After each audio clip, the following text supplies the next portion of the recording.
और बड़ी खबर आ रही है, एसआईआर को लेकर के चुनाव आयोग का बड़ा बयान सामने आया है। संविधान लोकतंत्र की जननी है, चुनाव आयोग का यह कहना है।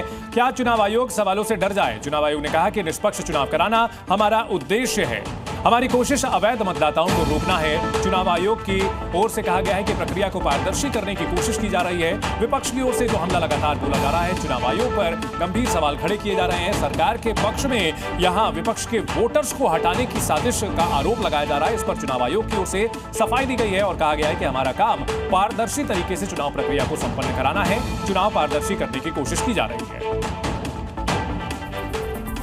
तो चुनाव आयोग की ओर से क्या कहा गया है आपको दिखाते हैं। संविधान भारतीय लोकतंत्र की जननी है, चुनाव आयोग के फैसले पर बहकाने की कोशिश की जा रही है। हमारी कोशिश अवैध मतदाताओं को रोकना है, चुनाव की प्रक्रिया को पारदर्शी करने की कोशिश है। चुनाव आयोग ने आगे बताया कि निष्पक्ष चुनाव कराना चुनाव आयोग का उद्देश्य है। जो आरोप चुनाव आयोग पर लगाए जा रहे हैं, उस पर चुनाव आयोग की ओर से सफाई दी गई है। और इस बड़ी खबर पर हमारे सहयोगी सुमंत हमारे साथ जुड़ गए हैं। सुमंत, दिल्ली से लेकर पटना तक हंगामा जारी है और संसद में आज भी तस्वीर कल के जैसी देखने को मिल रही है, हंगामेदार है।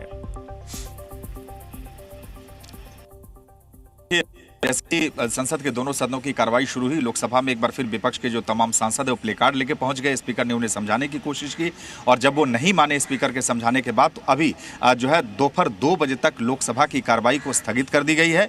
लेकिन अगर हम बात करें विरोध प्रदर्शन का, तो चंदन मैं बता दूं, मानसून सत्र का चौथा दिन है, लेकिन आज लगातार ये तीसरा दिन है जब विपक्षी सांसदों की ओर से लगातार एसआईआर के मुद्दे पर प्रदर्शन किया जा रहा है। अब से थोड़ी देर पहले मकरद्वार पर कांग्रेस, समाजवादी पार्टी, डीएमके, राष्ट्रीय जनता दल, तमाम विपक्षी पार्टियां, उनके सांसदों ने एकजुट होकर एसआईआर के मुद्दे पे विरोध प्रदर्शन किया। देखिए, मैं एक इंपॉर्टेंट बात बता दूं कि जब बिजनेस एडवाइजरी कमेटी की जो मीटिंग हुई, उस मीटिंग में सरकार की तरफ से लगभग ये साफ संकेत दे दिए गए कि क्योंकि ये एसआईआर की जो प्रक्रिया है चुनाव आयोग की तरफ से किया जा रहा है, लिहाजा इस पर सरकार सदन में चर्चा नहीं करवा सकती है।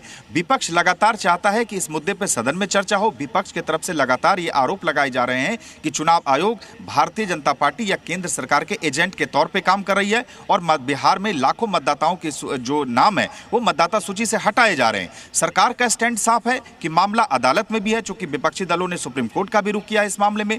दूसरी तरफ ये मतदाता पुनरीक्षण अभियान एसआईआर जो है चुनाव आयोग के द्वारा किया जा रहा है। ऐसे में सदन में कैसे चर्चा कराई जाए? तो फिलहाल स्थिति यही है कि एसआईआर के मुद्दे पे सरकार और विपक्ष में चंदन टकराव की स्थिति बनी हुई है। लेकिन एक सबसे अहम बात यह है, बहुत दिनों बाद एक ऐसा एसआईआर का मुद्दा है जिसमें सभी विपक्षी दल एकजुट हैं, इंटैक्ट हैं और एकजुट होकर एसआईआर पे चर्चा की मांग कर रहे हैं। यही वजह है कि पिछले कुछ दिनों से बिल्कुल, और इस मुद्दे को लेकर के बिहार में अगर बात की जाए तो राजनीतिक पार्टियां तो ये भी संकेत दे रही है कि कहीं ना कहीं वो बहिष्कार भी कर सकती हैं और सबसे बड़ा मुद्दा बना हुआ है। बहुत शुक्रिया सुमंत इस पूरी जानकारी के लिए।